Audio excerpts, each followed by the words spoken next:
اب بات ہے انصاف کی نا، جس معاشرے میں انصاف نہیں ہے وہ تو چل ہی نہیں سکتا، وہاں تو کرائم بڑھے گا اگر انصاف نہیں ملے گا کسی کو. تو ابھی میں پچھلے دنوں دیکھ رہا تھا کہ نیٹ پہ ہی میں نے پڑھا کہ امریکہ میں ایک بچے نے بیکری سے چوری کی، بریڈ وغیرہ چوری کی نا.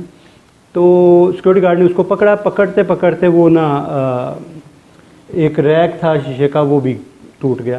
خیر بچہ پکڑا گیا، بچے کو پولیس کے بعد عدالت میں پیش کیا گیا. تو جج کہتا ہے بچے کو کہ بھئی تم پہ چوری کا الزام ہے. وہ کہتا ہے ہاں جی میں نے یہ بریڈ وغیرہ چوری کی. وہ کہتا ہے کہ کیوں چوری کی؟ وہ کہتا ہے ضرورت تھی. کہتا ہے گھر سے پیسے لے لیتے آپ. تو بچہ کہتا ہے کہ جی گھر میں میری مدر ہے، ماں ہے، اور وہ بیمار ہے اور جاب لیس ہے، تو اسی کے لیے میں نے یہ چوری کی کیونکہ وہ بھوکی تھی. تو وہ کہتا ہے کسی سے مدد لے لیتے، پیسے وغیرہ لے لیتے. تو اس نے کہا کہ جی وہ میں نے بڑی کوشش کی کہ کوئی میری ہیلپ کر دے، لیکن کسی نے میری ہیلپ نہیں کی. تو جج کہتا ہے اچھا ٹھیک ہے. جج فیصلہ سنا دیتا ہے. وہ کہتا ہے جی جب کھانے کی چیز چوری ہوتی ہے نا تو یہ بہت بڑا کرائم ہے، بہت بڑا جرم ہے کہ کھانے کی چیز جب چوری ہوتی ہے. تو مجرم کون ہے؟ وہ پورا معاشرہ. جہاں پہ یہ کھانے کی چیز چوری ہوتی ہے نا اس کا مجرم پورا معاشرہ ہے.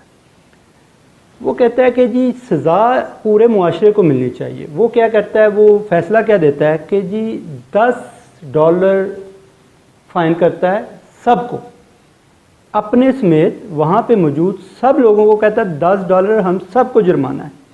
اپنی پاکٹ سے بھی $10 دیتا ہے اور سب کو کہتا ہے کہ کوئی عدالت سے باہر نہیں جائے گا جب تک وہ یہ فائن پے نہیں کرے گا.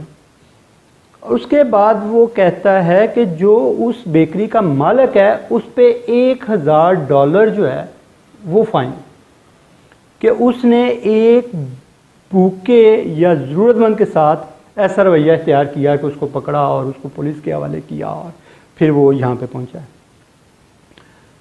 یہ فیصلہ سنایا اور ساتھ وہ کیا کہتا ہے کہ فیصلے میں کہتا ہے کہ یہ سارے پیسے جو $10 کر کے یہاں پہ فائن جمع ہوگا وہ، اور جو بیکری کے مالک کو ملے گا وہ سارا کا سارا اس بچے کو دیا جائے، کیونکہ یہ ضرورت مند ہے تو اس کو دیا جائے. وہ سارا نہ گورنمنٹ کے خزانے میں جائے گا نہ کہیں اور جائے گا، وہ اس بچے کو جائے گا. تو یہ ہے انصاف. اصل وجہ کیا ہے؟ جس معاشرے میں کھانے پینے کی چیزیں چوری ہوتی ہیں، چور وہ نہیں ہے، وہ پورا معاشرہ چور ہے.